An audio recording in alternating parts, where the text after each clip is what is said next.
right, good morning. Welcome back. You're still watching Daybreak on this 11th day of September 2023. And it's time now that I want us to take a look at the stories that are making headlines this week, and especially Ruto's first year in office. He turns 1 year on 13th of September, which is on Wednesday. So as we walk towards that day, we'll be looking at that, but also the state of politics. And to introduce the panelists here in studio, Fred Okango is the Secretary Political Affairs at the Independence Party, Kano. Good morning. Good morning, Sam, and thank you so much.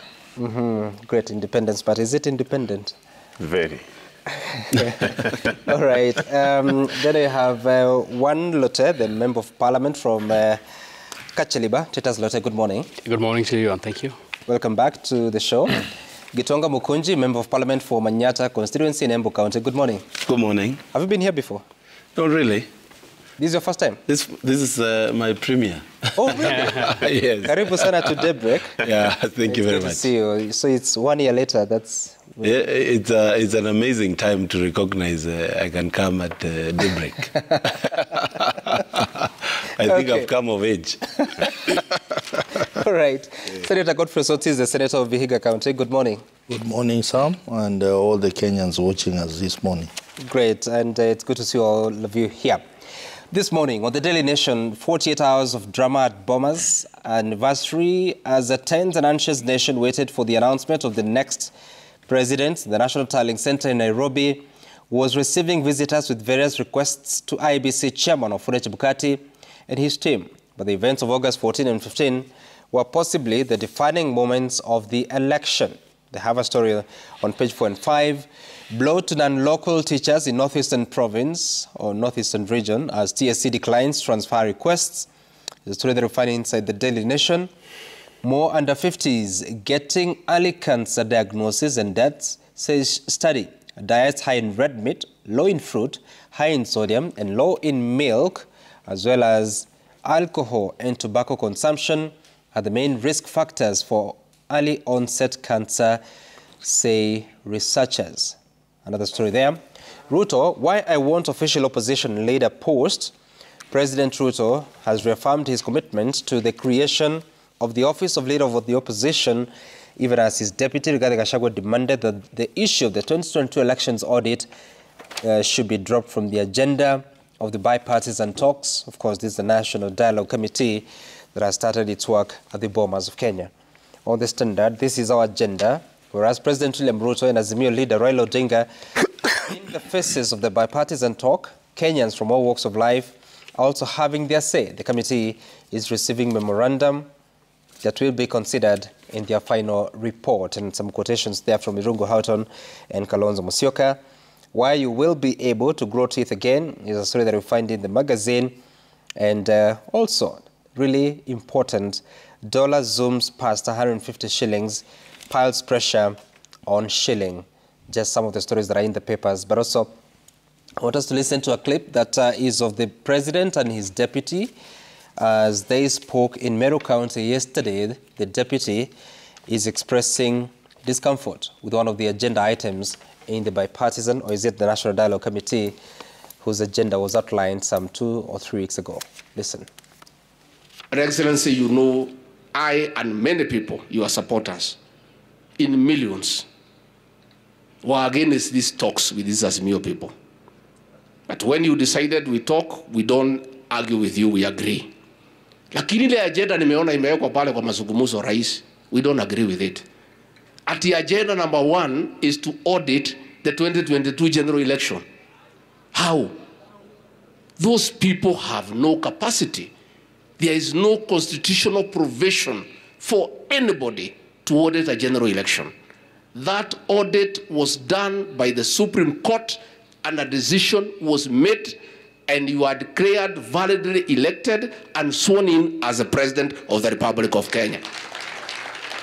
Sasa hii watu wakutane ati waongee ati uchaguzi ilienda namna gani? That, Your Excellency, we don't agree with, and we would like to ask that agenda to be dropped from those talks. Nimewaambia kama wanataka ofisi ya leader of opposition, tutengeneze ofisi kubwa. Mimi niko tayari tutengeneze ofisi kubwa hapo. Mtu ya opposition hako hapo, tumnunulie tarumbeta kubwa hapo kwa ofisi. awe anatangaza asubuhi serikali imekosa mali fulani, lunch time serikali imekosa mali fulani, jioni serikali imekosa hii. Hiyo shida gani iko? Si mimi nasikiza, nikisikia anasema ukweli, si mimi narekebisha. Nikisikia ni makelele, si mimi nawachana naye. Okay, so I want to begin with you, Senator Sotsi, because I thought the agenda had been crafted and the dialogue committee had started its work, but there appears to be still some discomfort, especially on what sort of an outcome to expect from this review or audit of the 2022 general election, and I bet it's more of the presidential election. What does this mean? Well, it clearly tells you that there is a problem on the one side, that is the Kenya Kwanza side. If you have observed, a section of Kenya Kwanza, particularly the Mount Kenya section, led by Rigathi Gachagua, they have been very, very uncomfortable listening to statements that have been coming from them, including the latest one that he made yesterday, asking for the removal of that aspect of electoral justice from the list of the issues to be considered. Right. I think Gachagua has been trying so hard to puncture these talks, but I don't think he's reading from the same book as his own boss on this matter. What he needs to be informed is that there is already an agreement which has been signed between the two parties, and all the issues that Azimio wanted have been listed, and all the issues that Kenya Kwanza wanted have been listed. Right. So we expect them to make progress, because the two houses of parliament have passed the motion establishing these bipartisan talks.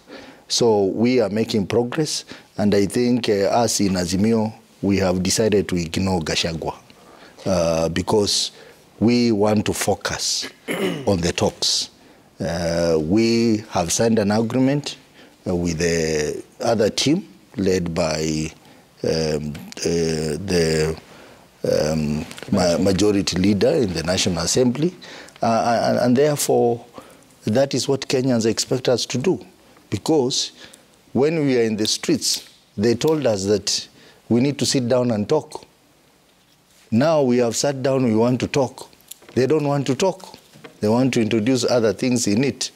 We are saying even these things they are talking about opposition leader, it's not on our agenda, it's on their agenda.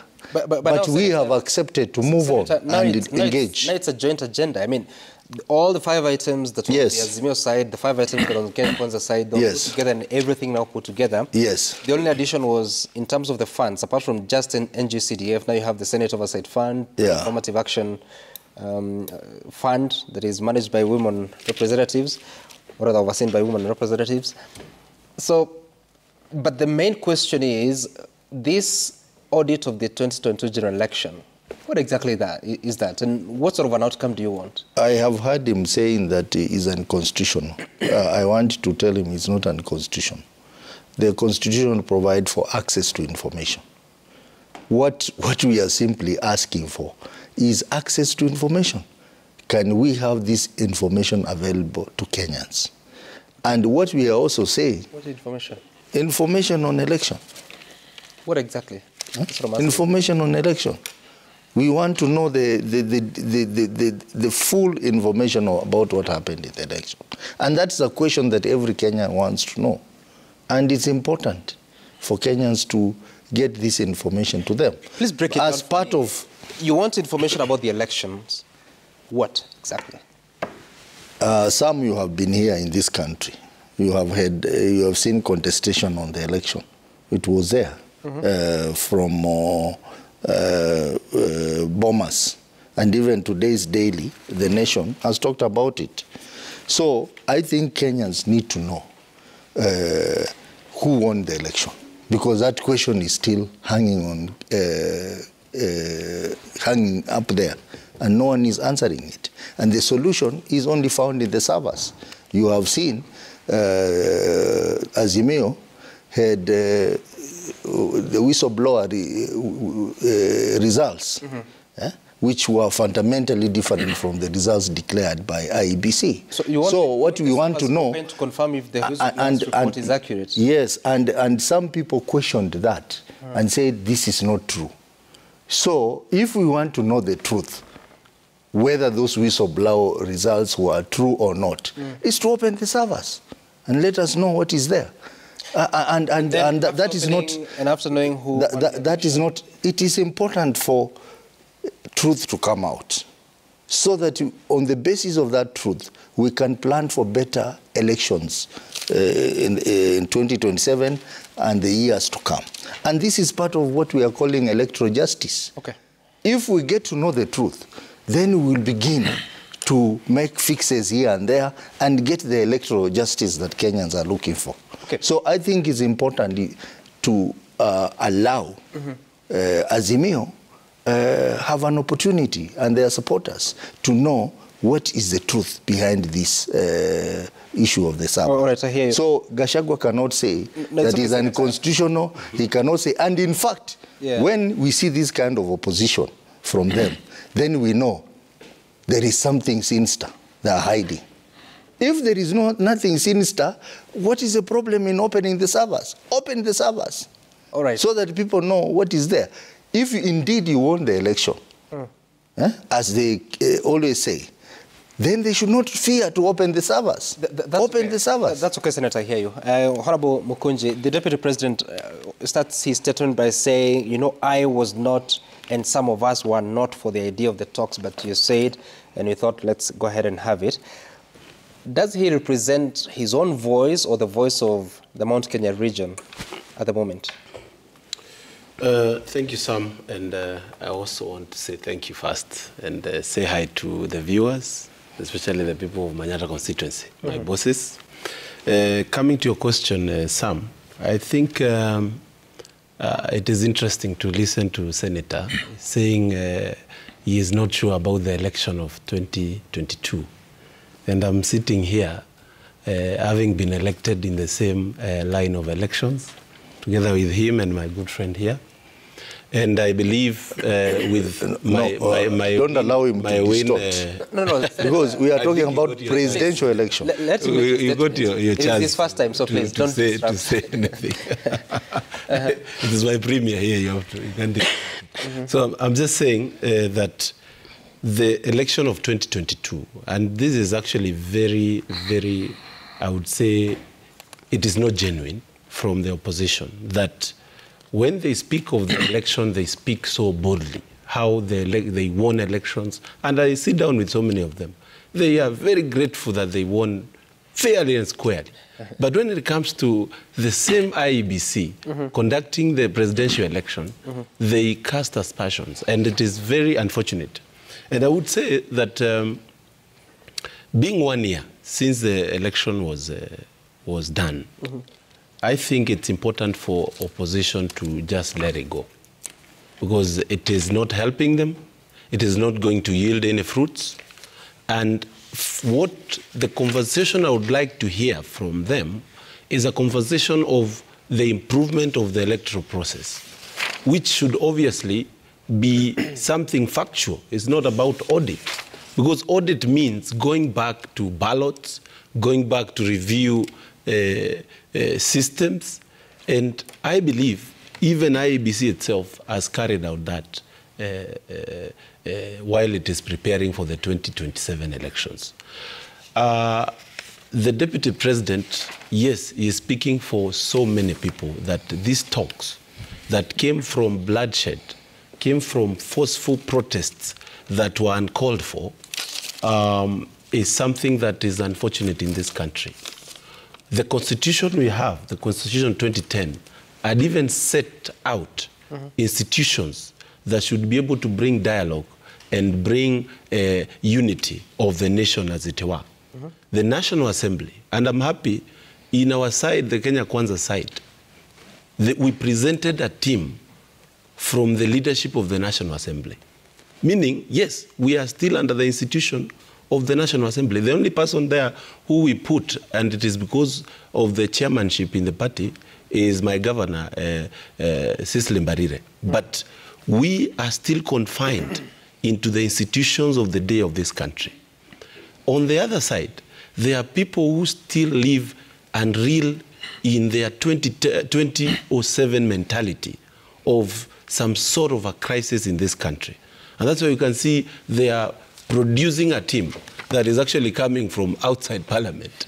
And it is so unfortunate that because at one point somebody was able to get somewhere through some talks from people from outside, he still thinks there is a way he can get a nusu mkate with the same team coming from outside, which is something that is not right. That's the agenda. And it has been the agenda. Is it on the agenda of 10? You see, what is happening is, all these things, if you look at the 10 agendas, if you look at what Kenya Kwanza has presented, those are serious changes and enhancement to the country's way of rule and ways of managing monies and economies of what we are doing in terms of the oversight role of the opposition leader. But on the other side, when you say you want to discuss the cost of living, in the talks, that does not really, the people who are, I'm pretty sure there is nothing that is going to be put on the table about the cost of living. Do we still have the agenda of Kenya Kwanza and the agenda of Azimio, or we have the agenda of the National Dialogue Committee? Well, now it is the National Dialogue Committee. I agree with you. But, of course, there were contributions from both sides. And you cannot ignore the contributions. You're saying that Kenya Kwanza's agenda has been pro-economy, pro-progress? Yes, and pro-oversight. That's my point. Entrenching the position of Prime Cabinet Secretary, which already exists, into the Constitution, how is that progress? It is progress because we already have a Prime Cabinet Secretary. So how is it progress to spend time? It's just enhancing the office. That's why I've said also it is part of enhancing governance. Enhancing the NGCDF money in the Constitution, it also ring fences the money not to be joked around by people who run around in courts, and they can actually make these funds not to do what they're supposed to do. And all these things, when we put the oversight fund on my good senator here, it is enhancing his work of oversight and ensuring that he is able to work in the Are you convinced that those funds need to be entrenched into the Constitution, knowing too well that the Supreme Court has already expressed itself on the earlier CDF law and said that it is unconstitutional because that is the work of the executive, whether it's at the county level or the national government, and not the legislator getting to have... I want to speak on behalf of Manyata people here, Sam, and tell you that when we had a crisis in those funds, even the mood on the ground was bad. Because which is fine. I do not dispute. Yes. And actually, the judgment of the Supreme Court noted that, that it has had some impact. But not some, but a big impact. Okay. Let me replace that with great impact. Yes. But at the same time, they were keen to say that despite the nobility of the fund, you cannot mix up functions because legislators are to represent, to make laws, and to oversight. Well, just because the fund is managed on a constituency devolved function is not a fund of the Member of Parliament. Actually, it has its own structure outside the Member of Parliament structure that comes from top, NGCDF committee from top all the way down. And I believe, Sam, and I would really like for you to do a little bit research on that fund. It is among the best models that I've seen that is working in this country in terms of making people get their monies on the ground. So it is not, and it is not actually touching on my legislative work. I don't go, my work is not to manage CDF funds. I have other things I want to do. I have legislative work. But the fund that is touching on the constituency has had immense impact. So you have no say on CDF in your constituency? Of course I have a say, an oversight say. But not, I don't sign any checks. I don't do anything on the daily basis. I just ensure that the funds are well done. And that is the thing. But I want to answer you and tell you, yes, the Deputy President is speaking from the majority of us, that these talks, but we have agreed on it so that these guys can come from the streets. These talks, they are necessary in a way. They are necessary. But you are not able to convince the President to say no? Not really. You know, you also have you have to say, you have to give and take. You know, you have to do some give and take so that this country can move on.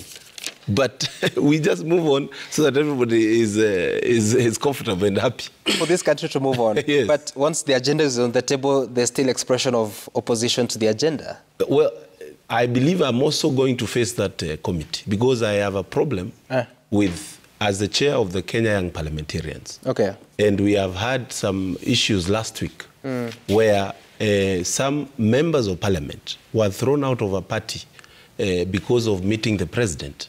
Whereas the main thing that came from these talks is a meeting by one of the principals of the opposition to the president. So, we are going to face the talks and, I'll come back to you. Argue those cases. I'll come back to you, but I also don't know what happens to internal political party democracy. Very good. Yeah, because, I mean, you don't sit in those parties. You're not a member of those parties. I agree. But I hear what you're saying. Yes, I'll get to you. Honorable Lotte, tell me, what is the biggest tragedy of auditing the 2022 general election as proposed in the agenda? Well, thank you and good morning. I wish to take this opportunity to say hi to the Kenyans listening to us and also the people of Kashaliba, people of West Pokot who are also listening. Straight then to the question on auditing of electoral results. I think I want, first of all, to appreciate the fact that this country has stabilized when we called off the street protests. And I think the street protests were called off because Kenyans have agreed that this is the time that they need to talk. And I appreciate both the President of this Republic and the former Prime Cabinet Secretary, the former Prime Minister, for allowing the talks to take place in Bomas. Well, I think the talks have actually been structured by now. And it is very clear that this country wants to move forward. This country does not want to go back. And the reason why I answer the question that you've given before me, that it is going to be very primitive for us to start talking about going back to look at the results that were declared, including by the Supreme Court of this country. You know, when we check people back and tell them that because the talks will fail, and I think this has always been the discussions that we've seen. Elections have always been contested since the year 1997, when Raila Odinga was contesting. And in 97, it was number 3. It was not even number 2. And he contested the results. Number 2 did not contest the results. We've seen that in 2002. We've seen that in 2007. We've seen that in 2012. 2002 he contested the election? 2002 he didn't contest the election, sorry. He didn't. It was a moment that was actually declared very peaceful because of the Kibaki Tosha and the likes. But when we went to 2007, we saw the contestation. And then in 2012, 13, and then again 2017, and now 2072. Yeah, you see, so every year, as long as he runs for elections, the only time it was not contested is 2002, and it is important that you reminded me, because he was not running for an election. If he was, then there was going to be another contestation. So for me, I think as long as he is the person that is running for an election, we are always going to say that there is a contestation on the results. What the Bomas talk have actually talked about is not even to go back. The agreement about the team that is at Bomas is about electoral justice. It's not about the looking back into the elections and the results of the elections. So basically, that is what the electoral justice is like, what are we going to do as a country so that we do not come back to the situation that we were in 2022, that is last year. It's not about let's go back and open the server. In any case, what is this thing called the server? Elections were well structured. And I think, like Mheshimiwa Mkunje says, every member of parliament, be it in Senate, be it in the National Assembly, be it in the county assembly, agree with the results that elected them into office. None of them is rejecting their results, including those that are shouting at the top of their voices, including Sotsi. They are saying... Just a moment. Yes. The agenda on electoral justice and related matters. Let me just read for you. Yes. This is a statement from the Dialogue Committee. First, restructuring and reconstitution of the IEBC, boundaries delimitation, and number 3, audit of the 2022 presidential election. So it is there explicitly. Presidential election. Yes. Audit of the presidential election. Yes. And that is the reason why the deputy president was saying that is not the agenda that we need to go into, because he does not. Okay, let me come. We've had his opinion, but my specific question was because audit of the 2022 presidential election is part of that agenda now. And what is the biggest tragedy that would befall this country if it is discussed? The biggest tragedy that will befall this country is the fact that a year after the government is in place, we are telling people that we are still not agreeing with the Supreme Court ruling. It basically says we do not agree with the institutions of this country. Yes. We are still disregarding the verdict of the IEBC. It only tells you that the team still believes that they do not agree with the institutions of this country. The same IEBC that say that they need to be reconstituted. There is a problem, because if you do not agree with the systems of this country, the institutions of this country, then what are you talking about? Are you only agreeing on your own? Do you only believe on yourself? Do you even believe in the constitution that brought this institution into place? So there is a problem with the people that still believes that the system, the structures, the constitution of this country do not do anything apart from their own belief. And now, because we know already the Azimio side does not believe in the decision that was given by the Supreme Court, so we're already there, right? So if it is discussed and there's auditing of the system, he says that the servers opened, what is that tragedy? The tragedy is there is not going to be anything different. Let me tell you, the elections, the way the elections were done, the Form 34A was signed at the polling station. And the forms were brought to Bomas. You remember during the fiasco in Bomas, all the forms were brought. And the contestation then was that there is a whistleblower that said there were forms that were signed by somebody else. And they were told, produce those forms. A big lorry was brought, and everybody believed that then Azimio has got something to show Kenyans. But after the lorry was audited, the only thing that was found there was chasing of wild goods, it was hot air, it was everything that you can describe in the manner that the judge of the Supreme Court pronounced. That basically tells you, even when they were given the chance by Kenyans and by the courts in this country and by the systems of this country, there was nothing that they were able to produce. So basically, is there a problem? There is no audit beyond that, because what the server basically is a storage of those Form 34A. So if those forms were brought, if they could not produce forms that are different from that was brought within the big lorry, then what are we talking about? What these people are saying is we want to destabilize this country, we want to cheat Kenyans that there was an electoral in practice, and that we should go back to the streets and ensure that our economy stumble. So that is the tragedy. The tragedy is to ensure that this country does not move forward, this country move forward. Right. I want us to take a short break here, Senator. When we come back, we'll be concluding on this item so that we can move to Ruto's first year in office. You're watching The Break. Stay tuned.